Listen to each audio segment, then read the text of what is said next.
आओ, मेरे साथ आओ। इस विशाल विस्तृत फैली धरती माता की गोद में चलेंगे। परिश्रम करेंगे, हल चलाएंगे, अन्न उगाएंगे, इस धरती को हर्षित करेंगे।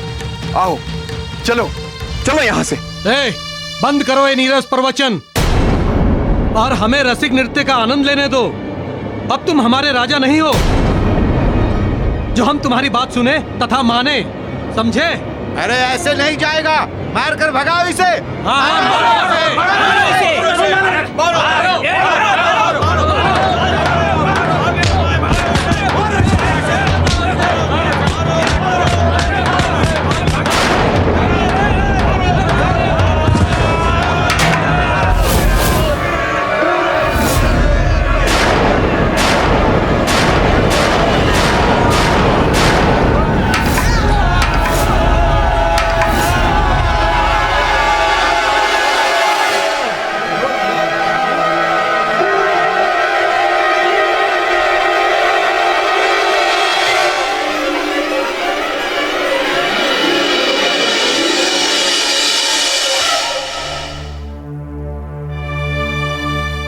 निराश अधीर ना होइए राजन। मैंने तुम लोगों से बड़ा स्वार्थी नहीं देखा इस संसार में।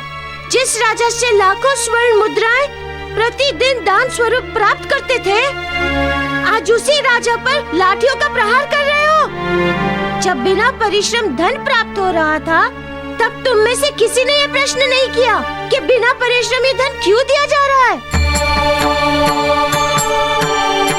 किंतु आज जब तुम्हारा राजा दान स्वरूप धन नहीं दे रहा, तुम्हें सद्मार्ग पर वापस ले जाने का प्रयास कर रहा है, तो तुम लोगों ने अपने उसी राजा की ये स्थिति कर दी। अरे मूर्खों, देखो देखो अपने राजा को देखो। जब अतुल धन राशि वाले राजा का धन समाप्त हो गया, तब फिर तुम लोगों का क्या अस्तित्व? क्या सोच रहे हो तुम लोग कि तुम लोगों का धन सदैव बचा रहेगा? सोचो, उस समय हेतु जब तुम्हारा ये धन तुम्हारे पास नहीं होगा, तब उस समय क्या करोगे तुम लोग?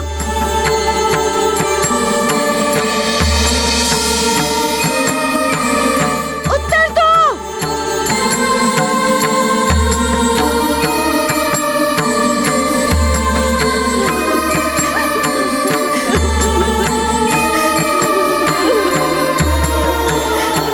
अपनी नहीं तो कम से कम अपनी स्त्रियों के बारे में सोचो, अपने बच्चों के विषय में सोचो। आज उस धन के होते हुए भी वो भूख से बिलख रहे हैं, और कल जब नहीं होगा तब क्या होगा उनका?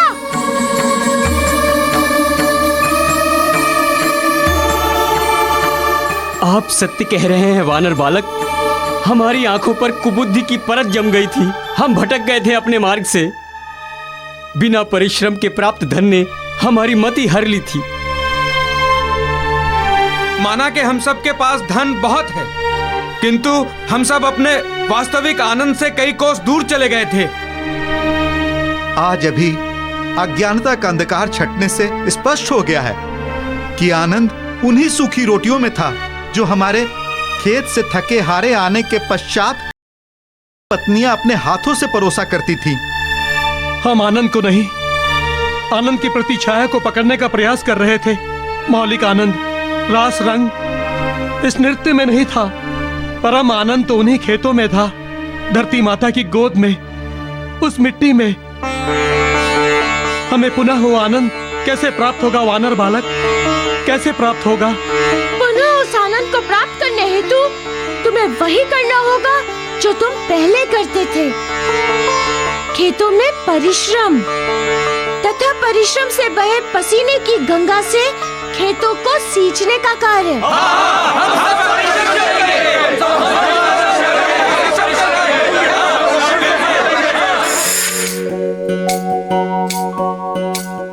अंततः सभी कृषकों को ये बात समझ में आ गई कि परिश्रम ही जीवन का सहारा है तथा कर्म ही जीवन का आधार।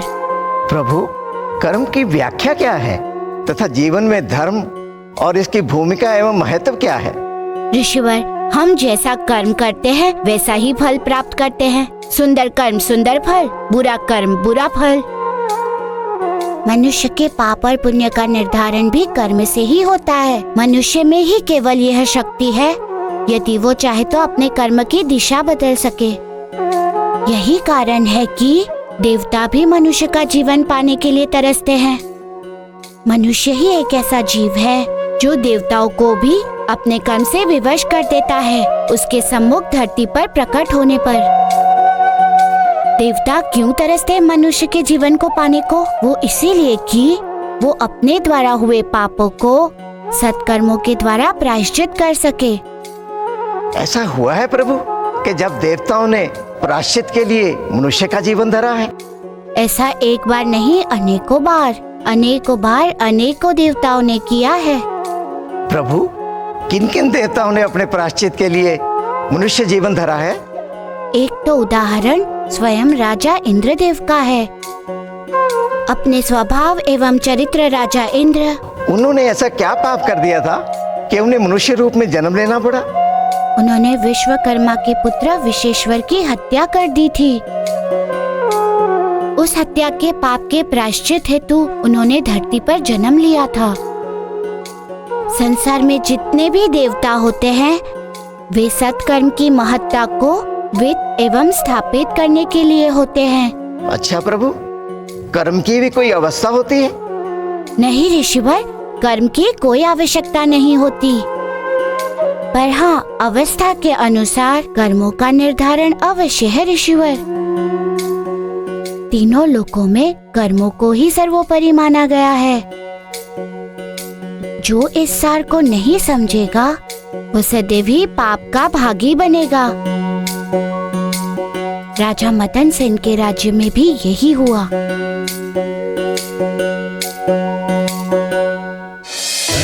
लाल लौटी सब आवई, हल चलाई सब अन्न उगावई। धरती के लाल लौटी सब आवई, हल चलाई सब अन्न उगावई। ओ अन्न के महिमा हनुमत गावही।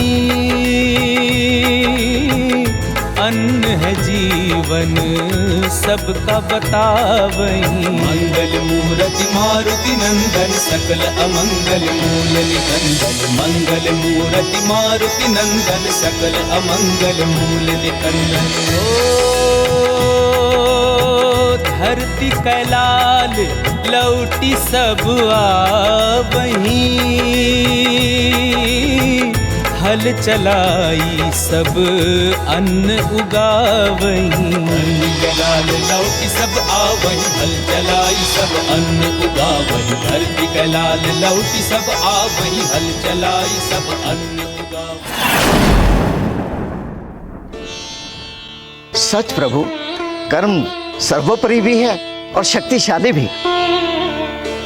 कहाँ तो धरती बंजर पड़ी थी, पूरा राज्य अकाल से ग्रस्त था।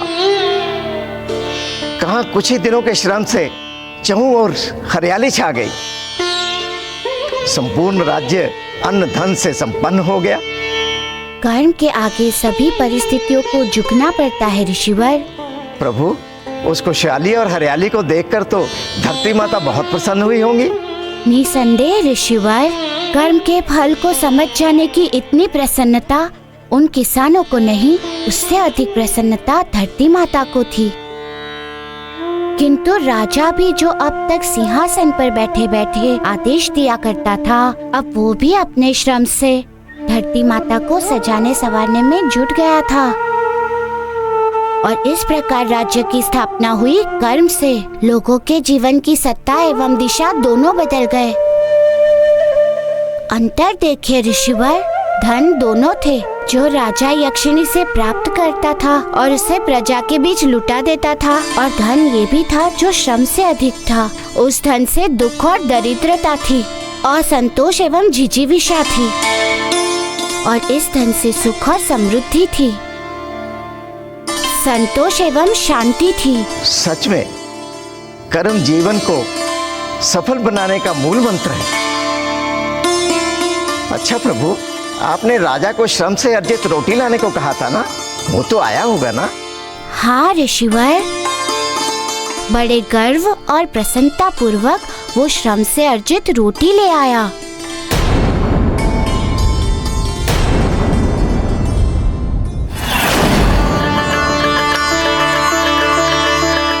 मारुति, इसे स्वीकार करें। क्या है राजन? ये मेरे परिश्रम की पहली रोटी है मारुति।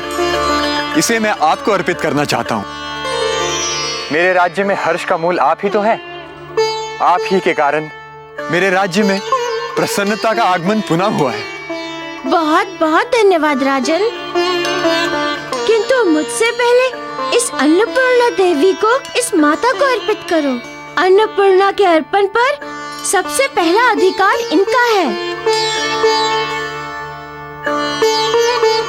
लीजिए माता, अपनी संतान की परिश्रम की प्रथम रोटी स्वीकार कीजिए।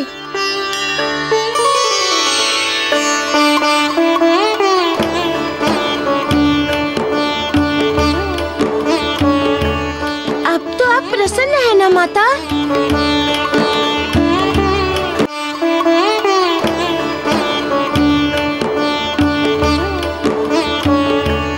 अब तो आप प्रसन्न है ना माता?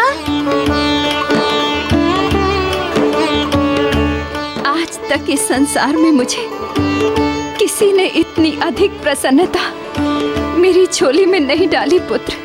तुमने मुझे तथा इस राज्य दोनों का अमंगल दूर कर दिया पुत्र। तुमने समस्त दुख हर लिए पुत्र। मैं तुमसे अति प्रसन्न हूँ। अति निराशा की सूखी काया में तुमने आशा एवं उत्साह का स्रोत भर दिया है पुत्र। तुम्हारा मंगल हो पुत्र। मुझे ज्ञात हो गया है मारुति कि प्राणी के जीवन में कर्म ही प्रधान है। कर्म बिना मनुष्य का जीवन निरर्थक है, आनंद विहीन है। मुझे ये स्मरण रहेगा तथा मैं अपने जीवन में इसका व्यवहार करूंगा। ये मेरा वचन है आपसे। आपके मुख से ये सुनकर प्रसन्नता हुई। अब आप जाइए तथा अपने राज्य को संभालिए। आप धन्य है मारुति, आप धन्य है, विलक्षण है आप। किंतु प्रभु, एक बात तो मेरी समझ में आई ही नहीं। क्या ऋषिवर? यही कि राजा मदन सेन सहित सभी ग्रामीण अदृश्य कैसे हो गए? ये कैसी माया थी प्रभु? ऋषिवर, इस संसार में लीलाओं का समावेश है, इसलिए प्रभु को जब भी संसार को समावेश में लाना होता है अथवा ज्ञान देना होता है तो वे स्वयं लीलाधर बन जाते हैं। किंतु प्रभु, परमपिता को ऐसा करने की क्या आवश्यकता पड़ गई? उनके संतानों के लिए तो उनका आदेश ही अधिक है। हाँ ऋषिवर, जब एक पुत्र अपने पिता के आदेश को मानने से मुकर जाता है जबकि वो प्रत्यक्ष उपस्थित होता है, तो वो अपने परमपिता के आदेश को कैसे मानेगा जो अदृश्य है? और मनुष्य तो विकारों का पुतला है। वो तो सदैव ठगनी माया के पीछे भागता है। इसीलिए उन्होंने अपनी संतानों को समझाने हेतु माया की रचना करनी पड़ेगी ताकि वो समझ सके और कुमार्ग पर जाने से बच सके। ऐसी दया है उनकी अपनी संतानों पर। हाँ ऋषिवर, और पता है वो माया किसने रची थी? किसने प्रभु? स्वयं देवी वशिता ने, ताकि संसार में वे धर्म एवं कर्म की महत्ता को स्थापित कर सके। हाँ प्रभु, इस कथा से तो यही स्पष्ट हुआ। अच्छा प्रभु, देवी वशिता किसका रूप थी? देवी वशिता रूप थी धरती माता का, जिन्होंने मेरी परीक्षा करने के लिए उस रूप को धारण किया था। आपकी परीक्षा? किंतु क्यों प्रभु? क्योंकि मैं वो शिक्षा प्राप्त करने जा रहा था। जब कोई शिक्षार्थी गुरुकुल में शिक्षा ग्रहण करने जाता है, एक समय पश्चात गुरु उसकी परीक्षा लेते हैं, ये जानने के लिए कि उन्होंने जो शिक्षा दी है वो उसमें निपुण हुआ है या नहीं। उन्हें लगा होगा मैं योग्य हूँ भी या नहीं। इसका अर्थ कि आप उन्हें पहचान गए थे? मैंने तो उन्हें देखते ही पहचान लिया था। फिर इतना कुछ होने तक आप मौन क्यों रहे प्रभु? संसार के कल्याण के लिए। यदि मैं उसी समय कह देता कि मैं आपको पहचानता हूँ तो मेरी परीक्षा पूर्ण नहीं होती। उसके उपरांत क्या हुआ प्रभु? जो अधिकतर समारोह में होता है, मैं उनके समीप गया और उनसे आशीर्वाद ग्रहण किया।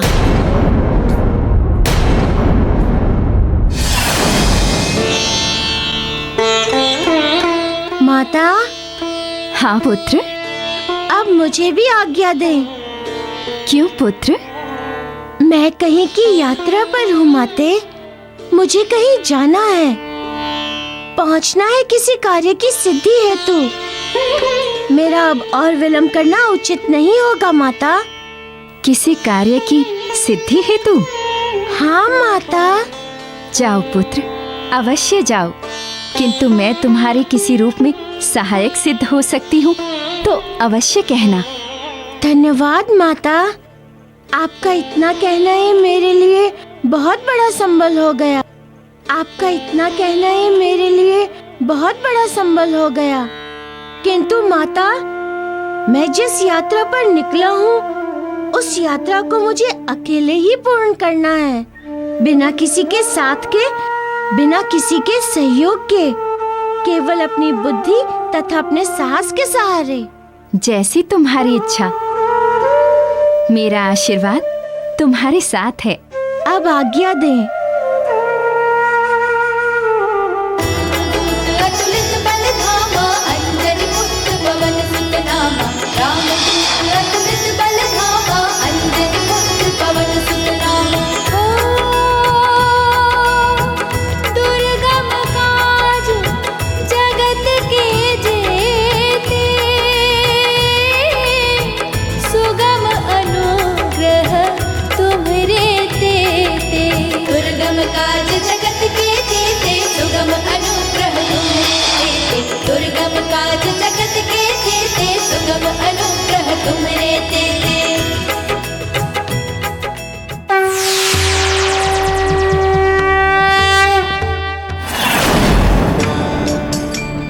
प्रभु, देवी वशिता ने धर्म की परीक्षा लेने हेतु कैसी उत्तम माया रची।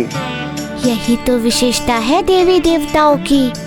साधारण मनुष्य तो कभी पार ही ना पाए ऐसी माया से और ऐसी परीक्षाओं से।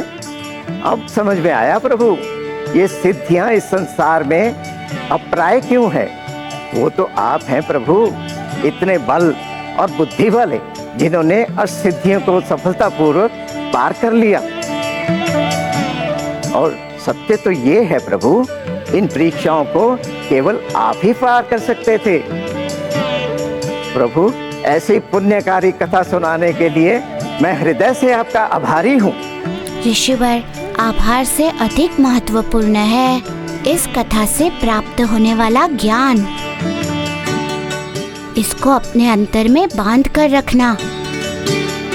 इस कथा से जो अपने को ज्ञान प्राप्त होता है वो ये है कि हमें कभी भी धन का अनुचित प्रयोग नहीं करना चाहिए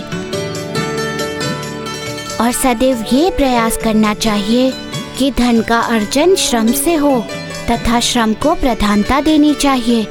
और जो वैसा आसन करते हैं उन पर देवी वशिता की जरूर कृपा होती है। इसीलिए जीवन का उद्देश्य होना चाहिए श्रम, ना कि श्री। अब आइए और हम देवी वशिता को नमन करें।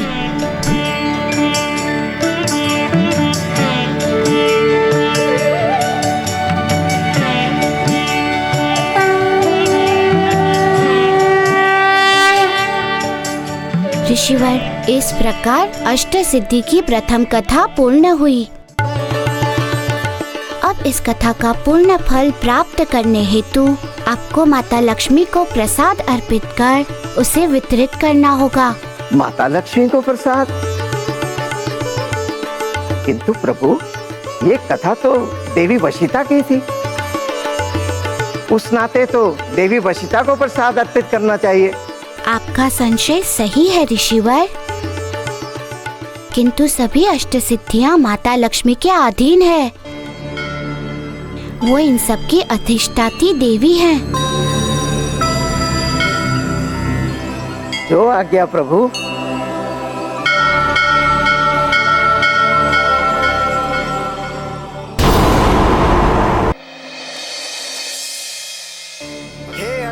ऋषियों के अधिष्ठात्री देवी माता लक्ष्मी, माँ हम तुम्हारी शरण में आए हैं, हम पर कृपा करो माँ, तथा मुझ पापी अधम के पापों का अंत करो। सुना है पूत कपूत हो सकता है, पर माता कभी कुमाता नहीं होती। माँ मेरा उद्धार करो, पाप के दलदल से मेरा उद्धार करो।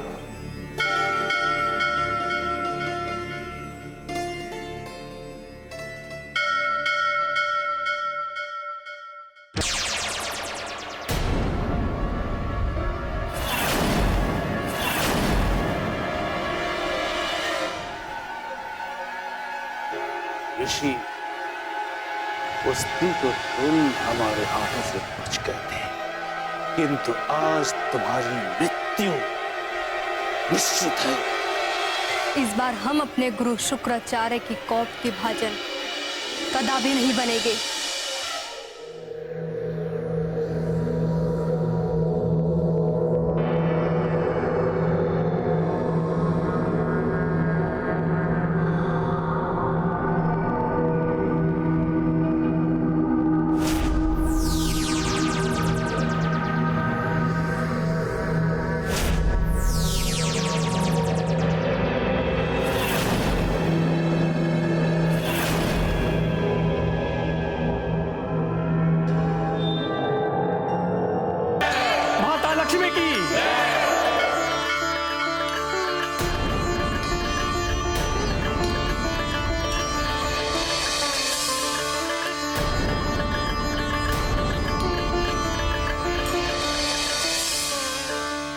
माता हमारे इस भोग को ग्रहण करें और अपने आशीर्वाद से हमारे पापों का नाश करें।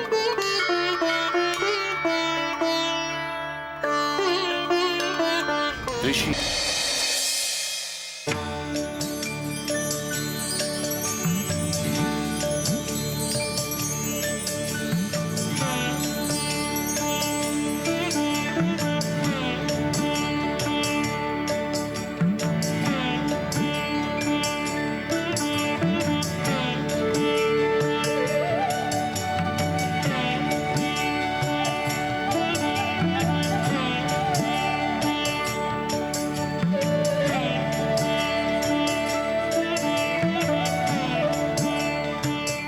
माता वशिता के आशीर्वाद से आज संसार में श्रम के महत्व को स्थापित करने वाली वशिता सिद्धि की काल जय कथा पूर्ण हुई। उनके अध्ययन एवं श्रवण से मनुष्य के भीतर श्रम के प्रति एक नई स्फूर्ति जागृत होंगी।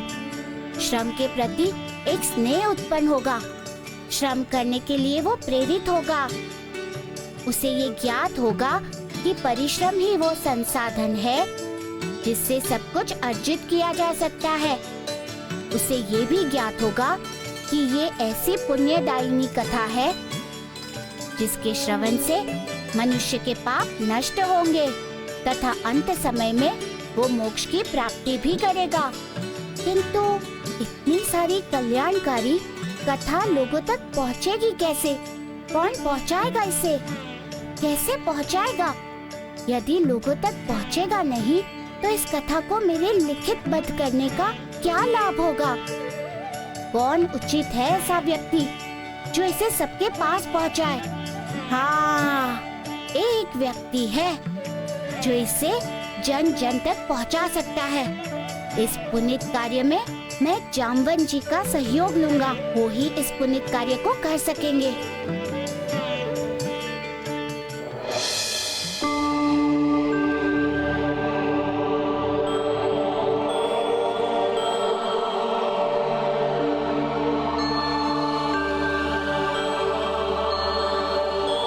महाबली काका, महाबली काका, महाबली काका।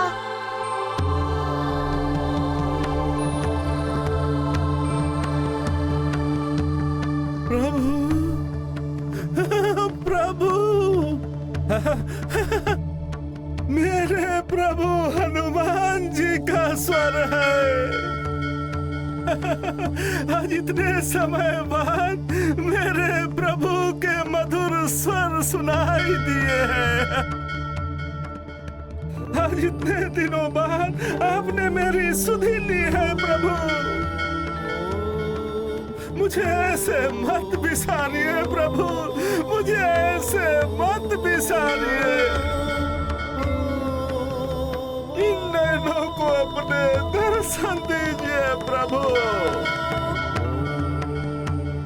ये नैन आपके दर्शन को तरस गए हैं प्रभु, तरस गए हैं।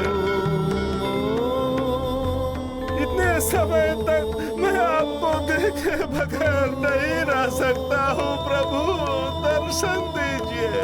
उसी दूरी को तो मिटाने के लिए मैंने आपको याद किया है। आपके बिना मैं भी कहाँ पूर्ण हुआ हूँ काका।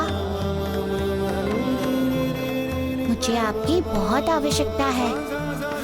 आज्ञा दीजिए प्रभु, मुझे क्या करना है प्रभु, आज्ञा दीजिए। आपको मेरा एक विशेष कार्य करना है महाबली काका, इसलिए आप अभी जहाँ कहीं भी हैं वहाँ से सीधे सिंधु पर्वत की तलाटी पर चले आइए। मैं आपकी प्रतीक्षा कर रहा हूँ। हाँ, जैसी आपकी आज्ञा प्रभु। मुझे तो प्रभु के दर्शन होंगे, मुझे तो प्रभु के दर्शन होंगे।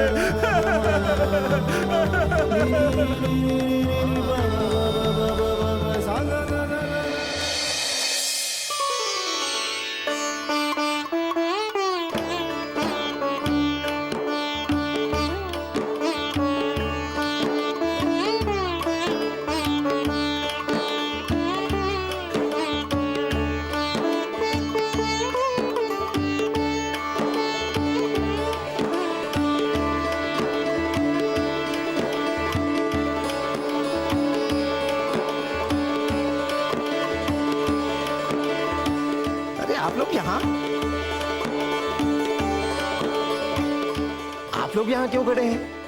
लीजिए, आप भी प्रसाद लीजिए।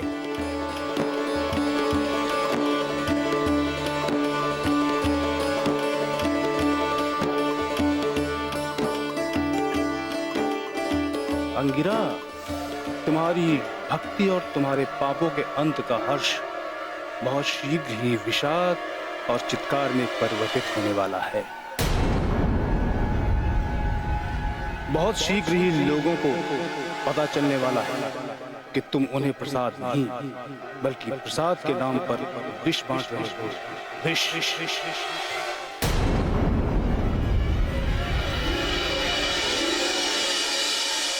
अरे क्या हो गया इन्हें? क्या हो गया? यहाँ जैसे कैसे गिर पड़े?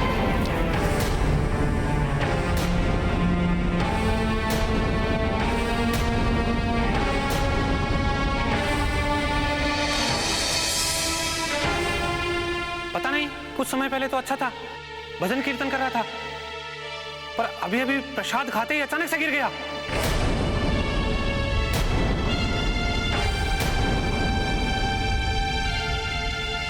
मैं समझ गया इनके गिरने का कारण। कोई भी प्रसाद ग्रहण मत करना, इसमें विष है।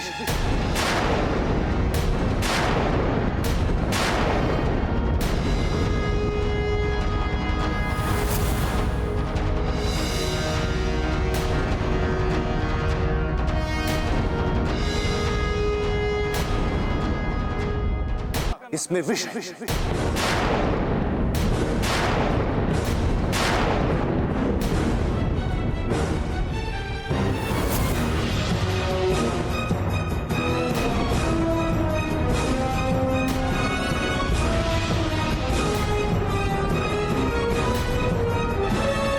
ऋषिवर, ये सज्जन क्या कह रहे हैं? प्रसाद में विष? नहीं, ये नहीं हो सकता। प्रसाद में विष कैसे हो सकता है? ऋषिवर, मिश्रण से तो अमृत भी विष बन सकता है। अर्थ क्या है तुम्हारे कहने का? सीधा और सरल कि तुम एक पाखंडी हो।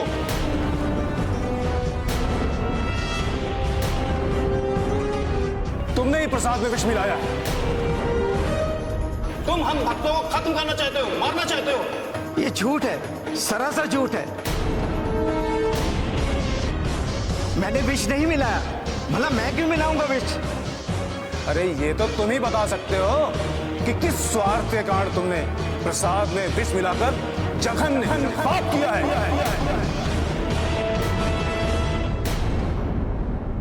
अब इसका निर्णय तो श्रेष्ठ जी ही करेंगे। पकड़ लो इस पाखंडी को।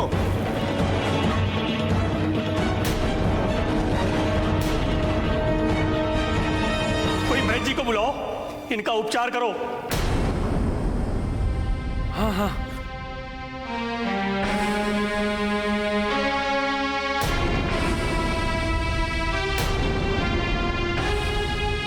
अंततः फंस ही गए ऋषि अंगीरा। अब चाहे कोई भी आ जाए, ना तो कोई इन्हें इनकी मृत्यु से बचा सकता है और ना ही अंगीरा को उसके मृत्यु दंड से।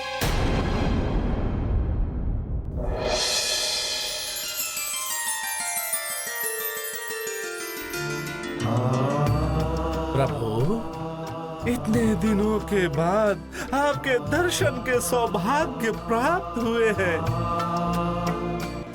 पलके बिछाए रखता था प्रभु आपके आने के वाट में, किंतु मेरा दुर्भाग्य था प्रभु कि वो क्षण मेरे जीवन में आया ही नहीं। महाबली काका, आप मेरी प्रतीक्षा में लीन मत हुआ कीजिए, क्योंकि मेरे जन्म का उद्देश्य कुछ और है। क्या प्रभु? महाबली काका, हमारा जन्म इस संसार में धर्म की स्थापना के लिए हुआ है। संसार को धर्म के मार्ग पर चलाने के लिए, शिक्षा के लिए हुआ है। इसलिए मैं उस पुण्य कार्य को करने के लिए विवश हूँ। कौन सा पुनीत कार्य प्रभु? मुझे भी इस विषय में कुछ बताइए प्रभु। मैं 9 निधि को प्राप्त करने हेतु कार्यरत हूँ महाबली काका। अच्छा, ये तो बहुत ही कल्याणकारी कार्य है प्रभु। आपने 9 निधियों को प्राप्त कर लिया? नहीं महाबली काका, अभी तक तो मैं केवल 6 निधियों को प्राप्त कर पाया हूँ। 3 अभी भी शेष है प्राप्त करने के लिए। इसका अर्थ तो ये हुआ प्रभु कि आप जब तक 3 निधियों को प्राप्त नहीं करेंगे, अपने गृह को नहीं आएंगे। आपका अनुमान बिल्कुल सही है महाबली काका। मैं जब उन 3 निधियों को प्राप्त कर लूंगा तभी आऊंगा। तो शीघ्र कीजिए प्रभु, अति शीघ्र कीजिए। अंजन प्रदेश आपके लिए व्याकुल है प्रभु। माता पिता से लेके प्रजाजन, पेड़ पौधे, जीव जंतु सभी आपके लिए व्याकुल है प्रभु। चिंता मत कीजिए महाबली काका, मैं शीघ्र आऊंगा। किंतु महाबली काका, एक बात मेरे समझ में नहीं आई कि आपके होते हुए परिवार में ऐसी घटना घटी कैसे? किस प्रकार सुकन्या अंजन प्रदेश में प्रवेश कर गई और किसे उसके मलिन मंशा के विषय शंका हुई? प्रभु, मुझे संदेह तो उसी दिन, उसी पल हो गया था जब पुत्री अंजना दारुण वन की यात्रा अधूरी छोड़कर वापस लौट आई थी। किंतु वो सुकन्या बनी अंजना उसके वश में महाराज केशरी थे। वो सुकन्या, वो सदैव महाराज के आसपास ही रहती थी। वो जो भी चाहती थी वो उनसे करवा लेती थी। हम कुछ नहीं कर पाते थे, विवश थे। और ये सब उस दुष्ट सुकन्या के कारण ही, क्योंकि वो इच्छाधारी नागिन भी तो थी प्रभु। और ये सब उस दुष्ट सुकन्या के कारण ही, क्योंकि वो इच्छाधारी नागिन भी तो थी प्रभु। भीतर से कुछ और तथा बाहर से कुछ और ही थी वो।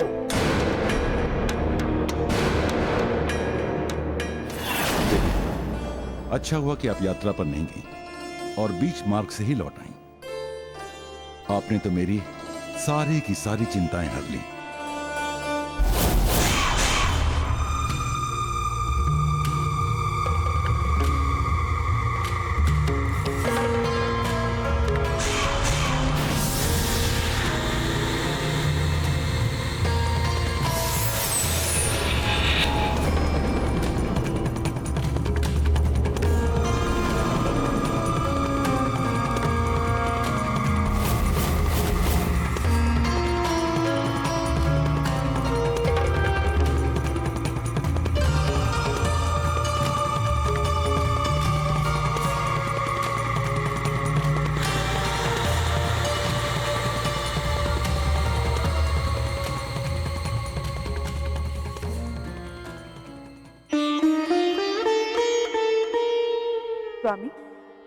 देखिए मैं आपके लिए कितने मीठे बेर लाई हूं।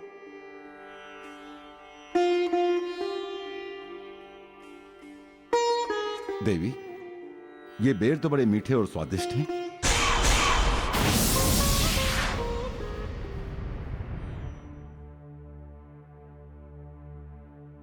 महाराज, मुझे आपसे एक बात करनी थी। हाँ देवी, अवश्य कहो, क्या बात कहनी है?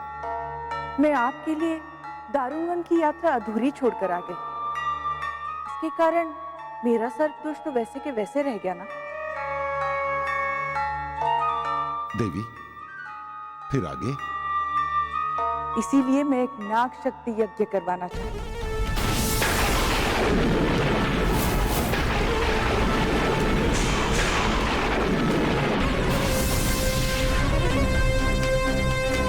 नाग शक्ति यज्ञ?